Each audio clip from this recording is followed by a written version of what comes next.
Hi, this is Neil at Got the Sources Startup. Yes, you got us. This is the Tuesday morning. This is October, and I'm with Dr. Data. Now, Data has a PhD in physics. Is that right? Yes. That is amazing. Well, I don't find many people have done a PhD in physics.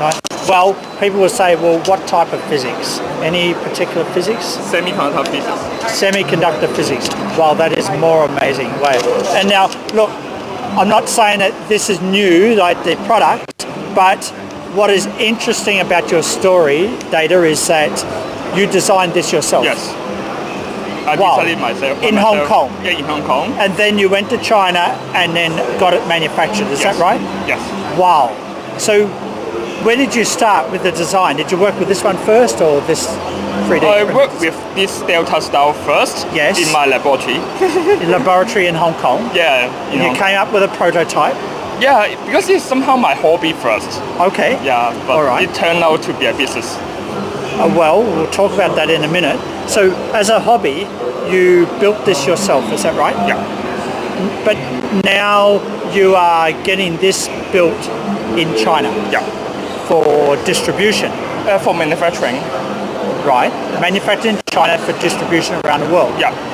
Okay. So, are you at a stage where you've actually entered into any countries? Are you selling it into particular in countries? the previous exhibitions, I found some reseller and distributor from Thailand, Germany, and also Taiwan. Thailand, Germany, Taiwan. Yeah. Wow, amazing. And so, as part of that agreement, what volume have you shipped so far? Since those around 3,000. 3,000. Yeah. That's amazing. Yeah, little bit. That's excellent. To those three countries, 3,000. And this product or this one? For the Delta one. Okay. One. And what about this little one? Yeah, this little one. Because in Hong Kong, the living places is very tiny, so people prefer something compact. Yeah, you can put this on your desktop. Yeah, and also this is good for the teaching. Yeah, you can put this in the classroom, right? Yeah. And have it going in the background. When the students get bored with the teacher, they can watch this or something like that, right? Yes. So, wonderful, wonderful. So, what has been your biggest challenge with distribution, with finding a distributor and then suddenly not just making a prototype, but now you have to make 3,000 of these things? Yeah. With the quality and all that. So, what has been your biggest challenge? I think the biggest challenge is finding the distributor. Right. And also, why? Because Hong Kong is not a common place for manufacturing. Understand. People don't understand or don't trust you could build something. Oh, okay. Yeah. All right. So you say I'm from Hong Kong, and they say, well, really? Yeah. Right? Yeah. Yes. But then you convince them you got the product. Yes.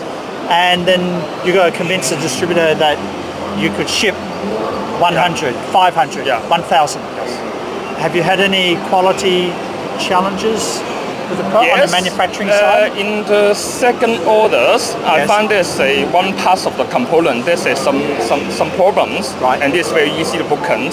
I have to redo all the things. Really? Yeah. When did you find out? After you shipped it to the country? Before the shipping. Before? Luckily, yeah. Wonderful, wonderful. Yeah. So basically this was an internal failure that you stopped. Yeah. And so then the distributor didn't get the bad product and you found it yourself. Yes. With your own quality QC checking. Yes. Oh, that's amazing. Did Luckily, you find it yourself directly or did you have a third party in the manufacturer find it? No, this is funded by me and my partner. Wow. Okay. So you got a partner in China?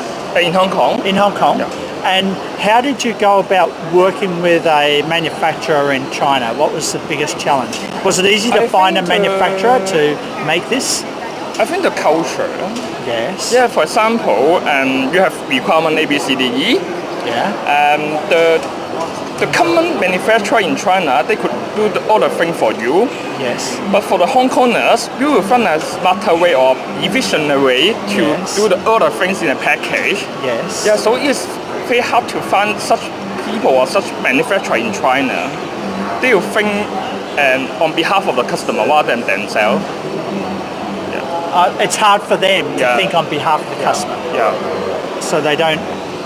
All right. So Did you design all the standard operating procedures to help guide the different quality gates? Yes. In And the even manufacture? how to put the different components in different way in step. Yes. Yeah. You had to work that yourself. Yeah. Wow. So is your manufacturer in Shenzhen, Guangdong? Whereabouts? In Ningbo. Ningbo. Yeah. Wow, so far away. Yeah, now so we far know away.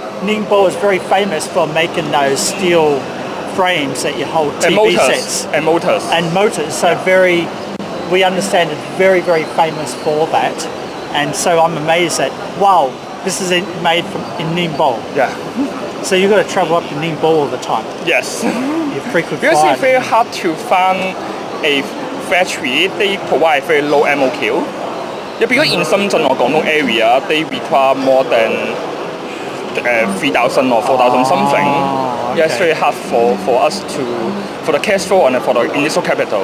Right. Yeah. So you found a factory in Ningbo. Yeah. So what about, one of your challenges was in getting the factory to take all the steps in production. Yeah. So you had to really guide them or hold their hand or make sure that they followed all the steps, right? Otherwise they take shortcuts. Yes.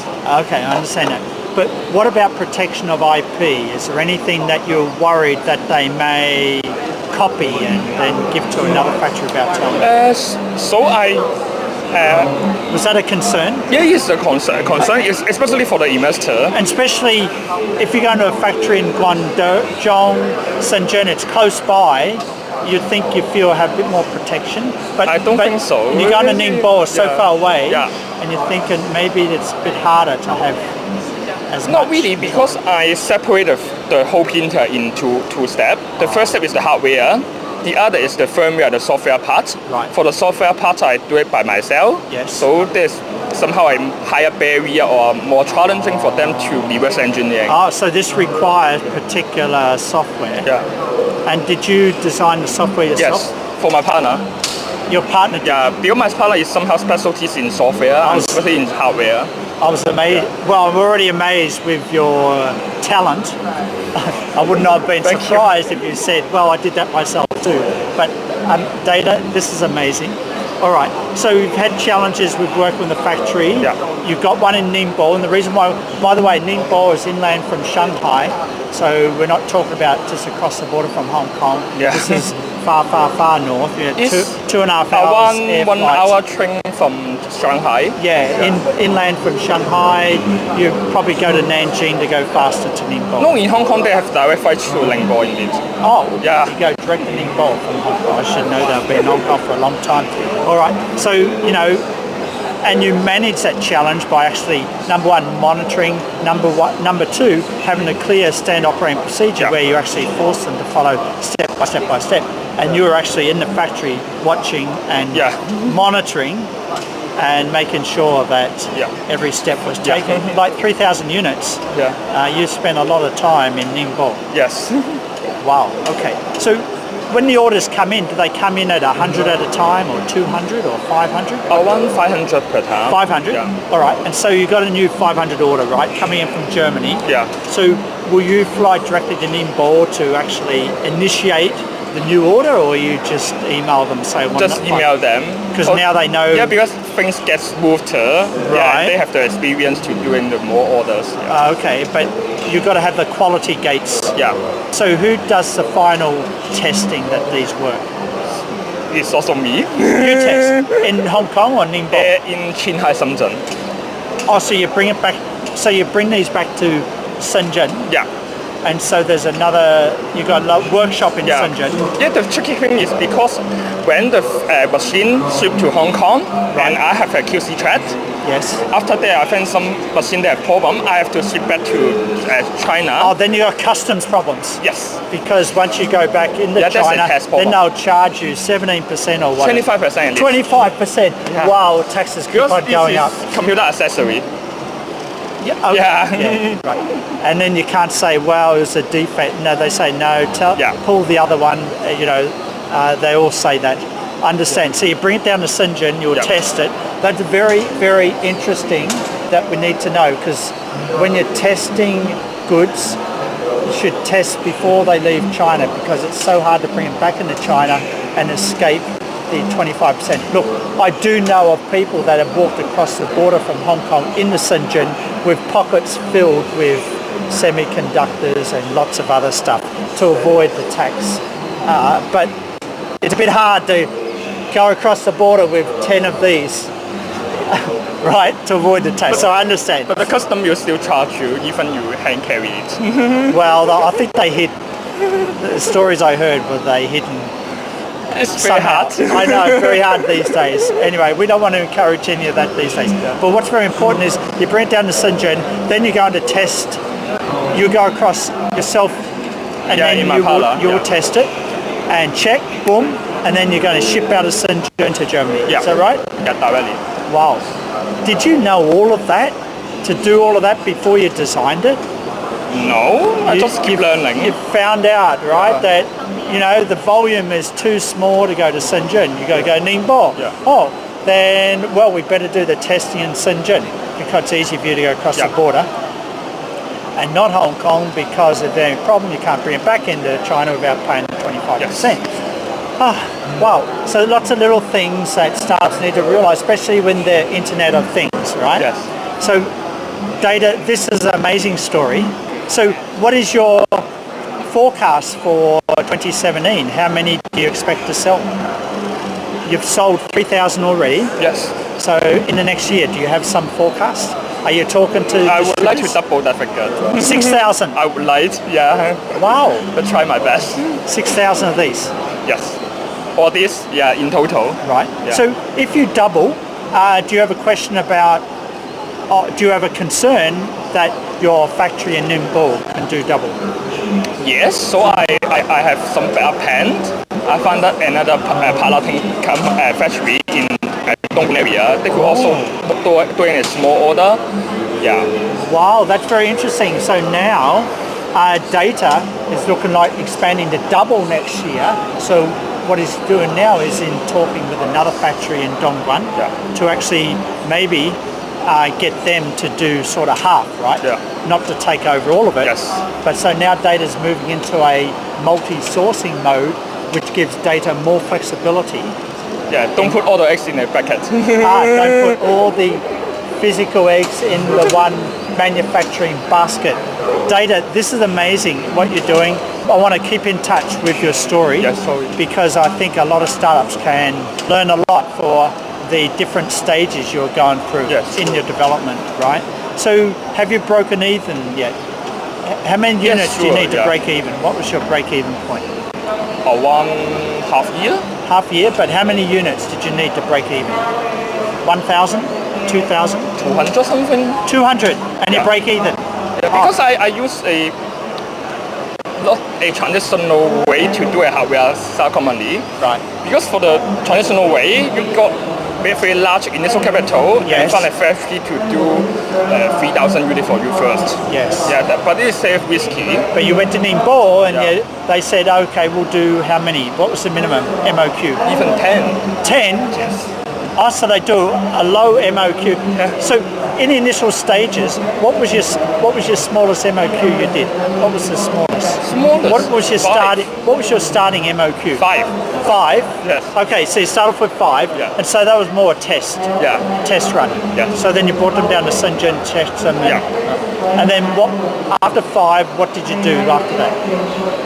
20. Did 20? Yeah. I want 20. And then those 20 were sent to the countries. Is that right? Yeah.